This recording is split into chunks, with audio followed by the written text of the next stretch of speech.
always ask this after most of these shows, so I'm going to ask it again, and I want your guys' opinion. Are the Dogs the best team in the country?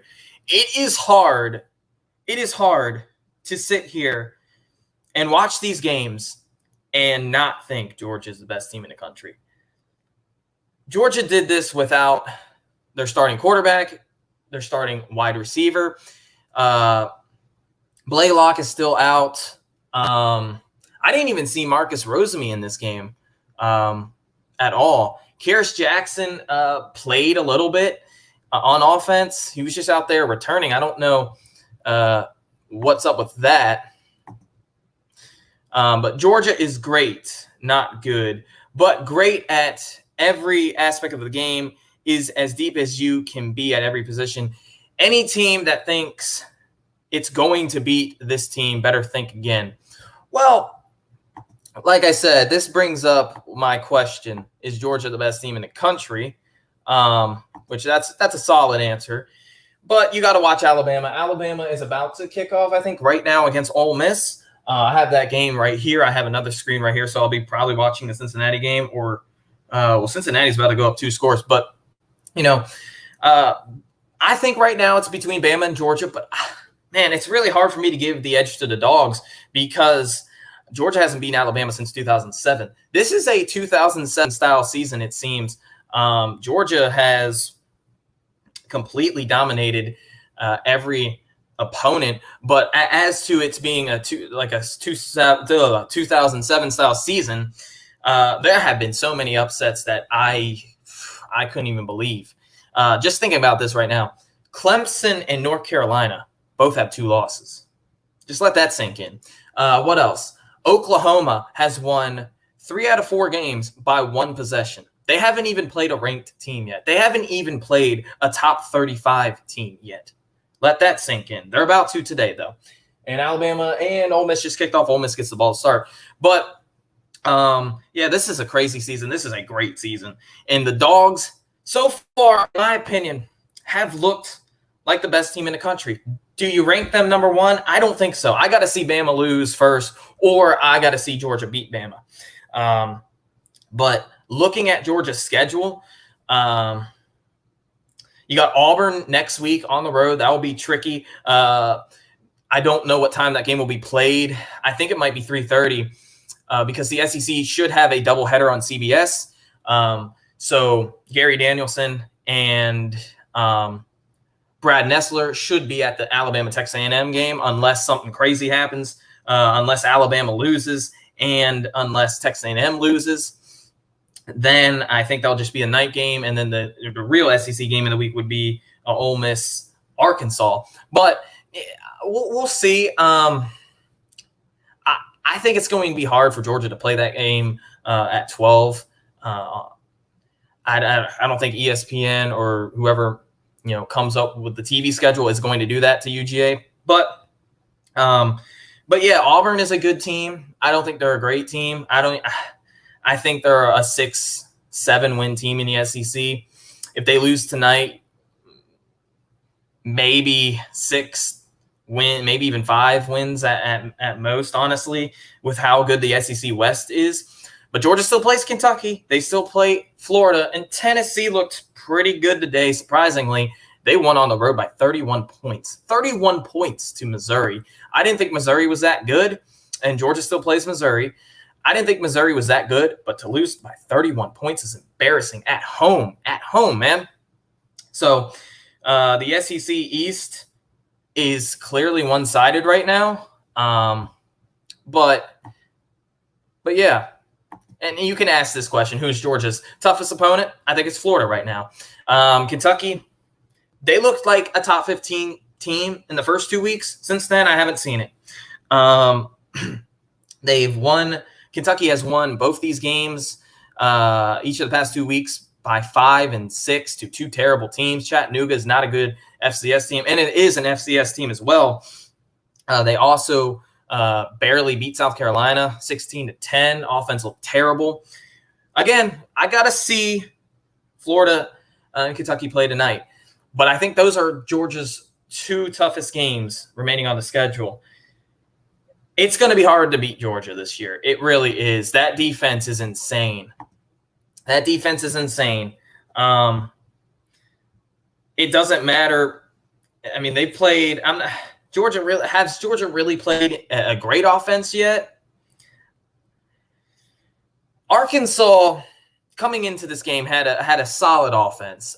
They were running over teams. Their passing offense wasn't great. The most they had in a game, I think, was last week, which what was it, like 230 yards passing?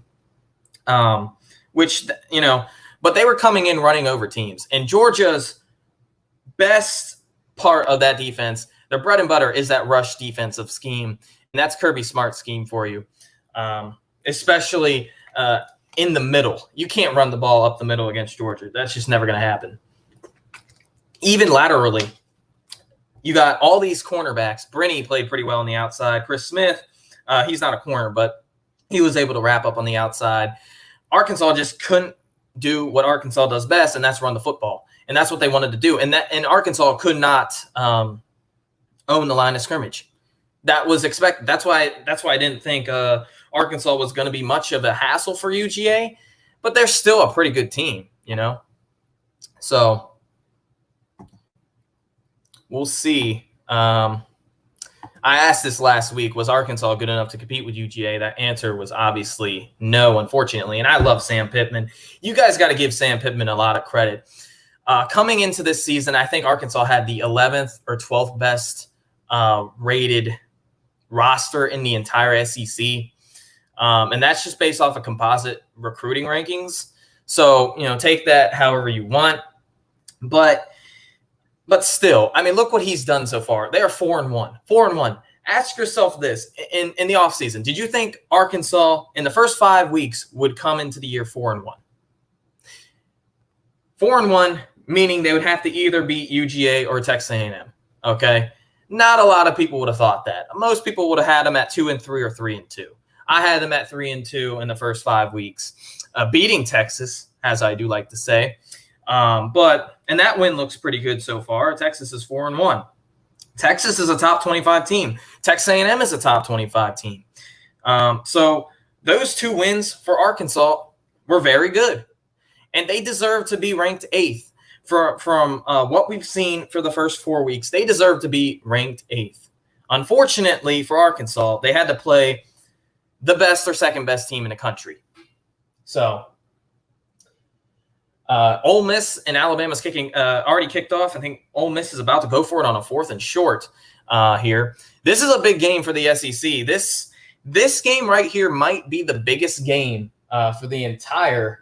Oh wow, Ole Miss got it. This game right here might be the biggest game for the entire SEC. Florida Georgia is always a big game. Alabama Texas A&M was supposed to be the biggest game, but I think it's this Ole Miss Alabama game. I fully anticipate Ole Miss to score on Bama. There's not a team, including Georgia. There's not a team in the country that would be able to slow down this Ole Miss offense or stop it. Really, I think Georgia would slow them down because I don't think they have enough, talent just yet. Lane Kiffin's done a great job though. But yeah, going back to Arkansas. They weren't, unfortunately, they just weren't good enough to even compete in this game. And that's why I asked that question last week. But I did actually believe Texas A&M was going to win, and I was wrong. So there is that. But looking back at the defense, 29 carries, 75 yards. That's what they gave up. Listen, I'm going to pull up the stats for you. Arkansas's rushing, the least amount of rushing yards they had, I believe, came last week against Texas A&M. Against A&M, they ran the ball 49 times. That tells you what Arkansas is. They ran the ball 49 times, had 197 yards rushing. Maybe it was against Rice because that seems like a little bit too high for their least amount. No.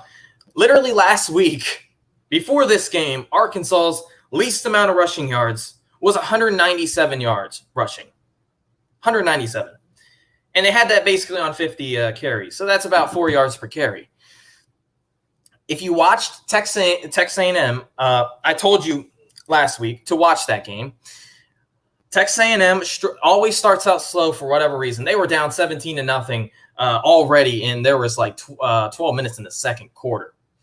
They gave up 320 yards to Arkansas in the first 18 or 19 minutes of the game. They finished the game giving up just 3 points and 130 yards to Arkansas. What Texas A&M was able to do defensively was limit the amount of yards rushing. I believe Arkansas had like 80 yards rushing in the second half, and that's nothing for Arkansas. So as I was watching the game, I was watching A&M's scheme. Originally, they were lining up. They were getting beat in the middle, as you saw Arkansas was trying to do against Georgia. You're just not going to be able to do that because Georgia has the best defensive tackle / nose tackle / nose guard in the country, Jordan Davis, as well as Devontae Wyatt on the inside and Jalen Carter. You're not going to be able to do that against UGA. But Michael Peavy is one of the better defensive tackles in the entire SEC.